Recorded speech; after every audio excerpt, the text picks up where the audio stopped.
সবাইকে জুমা মোবারক। আজকে নতুন সিটিতে প্রথম জুমার নামাজ পড়তে যাইতেছি। তবে আমাদের বাসা থেকে জুমার নামাজের মসজিদটা অনেক দূরে, তো যাইতেছি এক বড় ভাইয়ের গাড়ি করে। তো উনিও বাসার সামনে চলে আসছে। আমরা গাড়ি থেকে আমরা দুইজন এখানে নতুন আসছি, তো ওনার সাথে গাড়ি দিয়ে যাত্রা শুরু করলাম। আসলে নতুন সিটি, নতুন জায়গা, সব কিছুই অনেক সুন্দর। জাপানের সব কিছুই আসলে দেখার মতোই সব কিছু। এবং যেহেতু বাসা থেকে মসজিদটা অনেক দূরে, প্রায় গাড়ি দিয়ে যাইতে প্রায় 10-15 মিনিটের মতো সময় লেগে যায়। বাসা থেকে প্রায় 10 কিলোমিটার দূরে। তো যাওয়ার পথে আসলে অনেক কিছুই খেয়াল করি। যে সিটিটাতে আসি সেটার অনেক রুলস, সব সিটিতে আসলে নতুন নতুন রুলস থাকে, সব কিছুই ডিফারেন্স থাকে। এবং এই সিটিতে আসলে যাই দেখলাম যে প্রচুর পরিমাণ গাড়ি চলে। রোড রোড অনেক গোছালো, বা এত পরিমাণ রোড এখানে সব গাড়ির জন্য, যেটা আগে যেখানে ছিলাম সেখানে আসলে ওই রকম দেখতে পাইনি।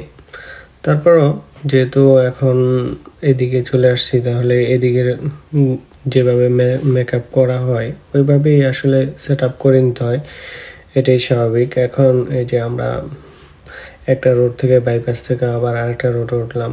পার্শ্ববর্তী জাপানিজ ঘরগুলা, আসলে জাপানিজ যে ঘর, এগুলো আসলে একদম অ্যানিমেশনে যেভাবে দেখায় এভাবেই বাস্তবে, ক্যামেরাতেও এত সুন্দর দেখা যায় না, আসলে বাস্তবে অনেকটাই সুন্দর। যারা জাপানের বাইরে থাকে তারা আসলে এগুলার এই প্রাকৃতিক যে দৃশ্যগুলো জাপানের, এগুলো আসলে আমরা ভিডিওতে বা যেভাবে ভিডিও করে বা বলে আসলে এগুলা বোঝানোর মতো হয় না, আসলে বাস্তবে যেভাবে না দেখলে নাই হয়। তো চলতেছি। আসলে যেহেতু দূরত্ব অনেক বেশি, রাস্তাটা একটু উঁচা, এবং দুই পাশে, এক পাশে নদী এবং আরেক পাশে ঘর। একদম এটাকে কি বলা হয়, যে একদম ফ্রেশ। দুই পাশে, এই পাশে ঘর, আবার যে পাশে ঘর আছে এর পরবর্তীতে ওই পাশে আবার পাহাড় দেখা যায়।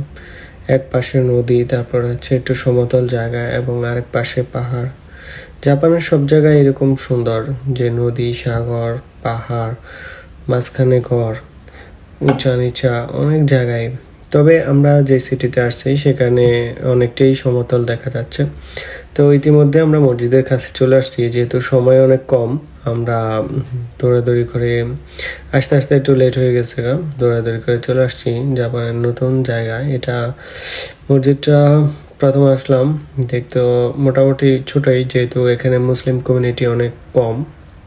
তো কমের কারণে লোকজনও কম, মসজিদও ছোট। পুরা কেন একটাই মসজিদ, তাও আমাদের বাসা থেকে অনেক দূরে। শুক্রবার বা ঈদের নামাজ এগুলা তো আর যাওয়া যায় না। তো নামাজ শেষে সবাই সবার সাথে কথাবার্তা বলে। এখানে বিভিন্ন দেশের কমিউনিটি আছে, সবাই সবার সাথে কথাবার্তা বলে। আবার যেহেতু শুক্রবার অফিস খোলা, সবাই সবার চলে যায়। তো এই ছিল আজকের ভিডিও। সবাই ভালো থাকবেন।